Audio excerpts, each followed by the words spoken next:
राजा जनक की यज्ञशाला में संवाद चल रहा है। 3 प्रश्न पूछे महर्षि उद्दालक ने।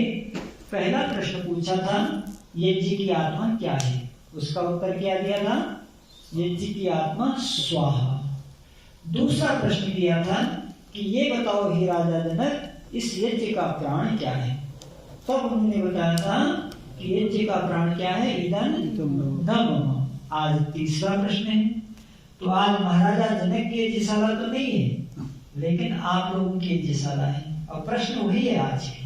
तो तीसरा प्रश्न था कि ये बताओ इस यज्ञ का सार क्या है, संक्षेप में बताओ कि यज्ञ का सार क्या है।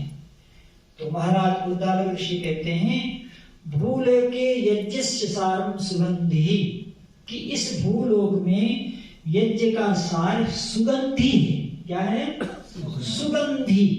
तो ये जो सुगंधि है ये 2 प्रकार की होती है। एक होती है भौतिक सुगंधि।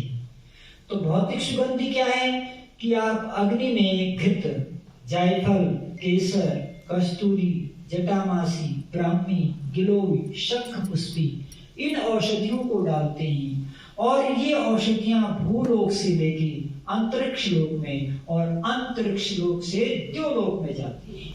द्योलोक में कौन है? वहां भगवान सूर्य हैं।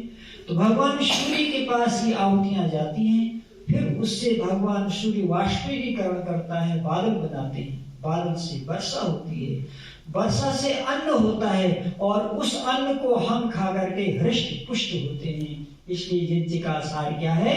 सुगंधि। अब दूसरा अर्थ बताते हैं कि आध्यात्मिक सुगंधि।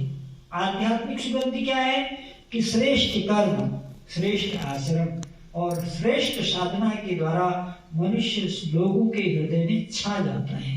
तो सुगंधि का एक अर्थ भी होता है छा जाना, लोगों के हृदय में इस प्रकार से अगर छा जाए तो निश्चित है यज्ञ का सार सुगंधि सफल हो जाएगा। अब मेरे साथ बोलो, यज्ञ का करना कराना चाहिए, यज्ञ का करना